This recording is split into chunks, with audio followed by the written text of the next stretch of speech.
안녕하세요. 붉은 주식입니다. 지금 계속 이어서 진행을 할게요. 요거 보시면서 구독, 좋아요 눌러주시고 알림 설정 뭐 이런 거 해주시면 감사하겠습니다. 그래서 최종적으로 뭐 중간에 조금 설명을 드리고 다시 넘어가면 좋을 것 같아서 말씀드리는데, 자동매매 시스템이라고 하지만 실제로 사람이 개입을 하면서 진행하는 게 수익률 관리가 굉장히 좋습니다. 그래서 그거는 좀 참고하시면 좋을 것 같고, 자동이지만 완전 자동은 또 아니에요. 왜냐면 레버리지 그리고 뭐 수량, 코인 등의 선택이 다 수동으로 이루어지기 때문에 그런 부분은 수동이다 라고 생각하시면 될 것 같고, 이 자동의 핵심은 전략입니다. 그래서 이 전략 부분 나중에 정의를 할 때 같이 좀 많이 논의를 하면서 정의하면 될 것 같고, 제가 공유드리는 전략은 아주 기본적인 전략을 공개해서 설정을 해 드릴 거예요. 근데 제가 실제로 사용하는 전략은 좀 더 디테일하고 좀 복잡하게 되어 있는데, 요거 영상에서는 해당 내용을 다루면 좀 복잡할 것 같아서 일단 기본적인 내용만 전략을 공유를 할 거고요. 일단 계속 이어갈게요. 이제 거래 관련 쪽 이제 내용입니다. 맨 처음에는 제가 장구에서 실제로 증거금이 얼마 있는지를 확인을 해야 돼요. 그래서 calculation, 그래서 마진 필요 증거금을 계산할 거고요. 이 증거금은 두 가지 정도의 이제 영향을 줍니다. 첫째는 내가 얼마나 돈을 들고 있느냐에 따라서 실제로 레버리지를 어떻게 적용을 하고 그 레버리지에 따라서 계약을 어떻게 할 수 있는지를 확인을 할 수 있습니다. 그것 때문에 이 거래 관련 증거금 내용이 반드시 들어가야 되고요. 그래서 보면 이제 마진을 계산을 하죠. 마진 계산해서 현재 가격을 티커로 조회를 하는 겁니다. 그래서 티커를 통해서 이제 현재 가격을 갖고 오고요. 그러면 current price, contact info, 계약 정보, 계약 사이즈의 정보를 받아오는 겁니다. 그래서 요 세 가지 내용 정보를 가지고 오고, 포지션의 가치를 포지션 밸류를 계산하는 겁니다. 포지션 밸류는 이 물량이랑 사이즈 그리고 가격의 요거의 계산을 통해서 포지션 가치를 세팅을 하는 거고요. 이 포지션 가치는 이제 레버리지랑 연동이 돼서 이 레버리지 적용 내용도 같이 포함이 되는 겁니다. 보면 포지션 밸류 가격이 이제 레버리지로 분할해서 이렇게 마진이 계산이 된다 라고 되어 있습니다. 그래서 거래를 해보시면 아시겠지만, 똑같이 1비트를 산다고 치더라도 레버리지에 따라서 내 증거금 사용이 달라집니다. 그래서 1비트를 1배로 살 때는 동일한 금액이 있어야겠죠. 예를 들어 지금 한 1억 6천 7천 하니까 1억 7천이 필요한데, 실제로 10배로 살 때는 이보다 10분의 1 가격만 갖고 있으면 돼요. 그래서 1700 이걸로 살 수 있다는 거죠. 그래서 레버리지는 이런 개념이다 라고 생각해 주시면 될 것 같고, 그래서 레버리지 적용은 이 포지션 가치 그리고 레버리지에 따라서 이 마진이 계산이 되는 거고, 이 로그 인포를 같이 추가로 넣어 줬어요. 그래서 이제 이건 순수하게 로그 쪽 데이터고요. 그래서 증거금을 계산하고 계약수, 계약 크기, 그래서 요 내용들을 확인을 해서 실제로 계약을 할 때, 거래를 할 때 참고할 수 있는 그런 로그를 추가를 했습니다. 근데 이제 만일 제가 돈이 없는데 더 많은 수량을 사려고 할 때는 이제 뭔가 문제가 있다 라고 에러 메시지를 띄울 때도 확인할 수도 있고요. 그래서 그거 아니고 좀 뭔가 계산이 잘못되거나 에러가 떴을 때는 이렇게 엑셉션으로 에러 로그까지 떼어내 주도록 정리를 했습니다. 그리고 다음은 이제 플레이스 오더, 실제로 주문하는 내용인데 여기 조금 복잡하거든요. 그래서 요거 천천히 한번 볼게요.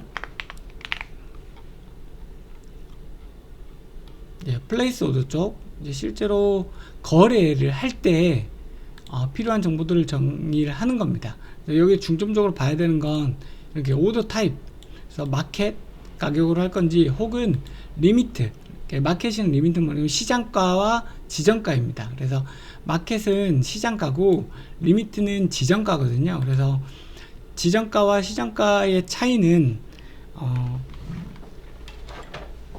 수수료 차이라고 보시면 될 것 같아요. 그래서 수수료 차이이기도 하고 거래를 실제로 가능하게 하냐 못하냐 이 차이에도 영향을 줍니다. 그래서 마켓으로 하면 내가 오더를 넣었을 때 거래는 거의 바로바로 이루어지게 되고요. 네, 그럴 리는 거의 없겠지만 만일 뭐 내가 이 프로그램으로 막 100억, 1000억 이렇게 하면 이 걸려있는 시장가들을 다 먹어버리거나 다 뱉어버리거나 하는 식의 영향을 주기 때문에 내가 실제로 원하는 가격에 매도가 되지 않을 경우도 많지만 그렇게 많이 한 케이스가 없을 거잖아요. 그래서 아마 큰 의미는 없을 겁니다. 이제 수수료의 차이가 조금 있다 정도로 보시면 될 것 같고, 마진 모드는 이 크로스랑 이제 아이솔레이트가 있습니다. 이제 크로스는 내가 증거금을 전체를 내가 갖고 있는 예수금 전체를 마진으로 잡고 거래를 하는 거고, 아이솔레이트는 내가 산 금액에 대해서만 딱 지정한 특정 금액의 범위만 사용을 하겠다라는 거고, 이 크로스랑 아이솔레이트에 영향을 주는 건 나중에 이제 가격이 하락을 했을 때 내가 버틸 수 있는 구간이 어느 정도 되냐 라고 보시면 될 것 같아요. 쉽게 설명하면 아이솔레이트는 마이너스 100%가 되면 들고 있던 코인들이 모두 사라지게 되는 거고, 크로스는 마이너스 100%, 200%까지 넘어갈 수 있습니다. 그래서 내가 들고 있는 예수금에 대해서 어느 정도까지 버틸 수 있는지 설정을 하는 거고, 뭔가 관리를 할 때 내가 좀 안정적으로 좀 범위를 레인지를 많이 잡고 거래를 한다 할 때는 크로스를 많이 사용하시고요. 그게 아니고 조금 더 안정적으로 타이트하게 관리를 하고 싶다 라고 할 때는 이 아이솔레이트 모드를 많이 사용한다 라고 보시면 될 것 같습니다. 여기 포지션 사이드는 처음에 이제 기본적으로 롱으로 잡아놨고, 실제로는 거래를 할 때는 롱숏 방향에 맞춰서 진행이 될 겁니다. 그래서 그 정도가 제일 중요하다라고 보시면 될 것 같고, 여기 좀 이렇게 내용은 간단하게 좀 적어놨어요. 이거는 안 적으셔도 돼요. 실제로 코드에 영향을 주는 건 전혀 아니기 때문에 안 적으셔도 되고, 여기에 내용들을 적어놨습니다. 보시면 상품 아이디, 그리고 상품 주문 방향, 이게 바인지 셀인지, 그리고 주문 수량, 타입, 아까 설명드렸던 이제 크로스, 아이솔레이트, 롱숏 이런 내용들을 정의를 해 놨습니다. 그리고 이제 다음 부분 요거 타임슬립 추가를 했죠. 이 타임슬립은 아까 말씀드린 지난 영상에서도 한번 언급을 드렸지만, 이 API가 어떻게 통신하느냐에 따라서 통신 시간 관리를 조금 하거든요. 그래서 통신이 너무 작게 일어나면 에러가 뜨기 때문에 좀 이렇게 딜레이를 줘가면서 에러가 뜨지 않도록 관리를 해주는 그런 기술이라고 보시면 될 것 같아요. 그래서 타임슬립을 먼저 넣어주고 최소 주문 수량을 체크를 하는 겁니다.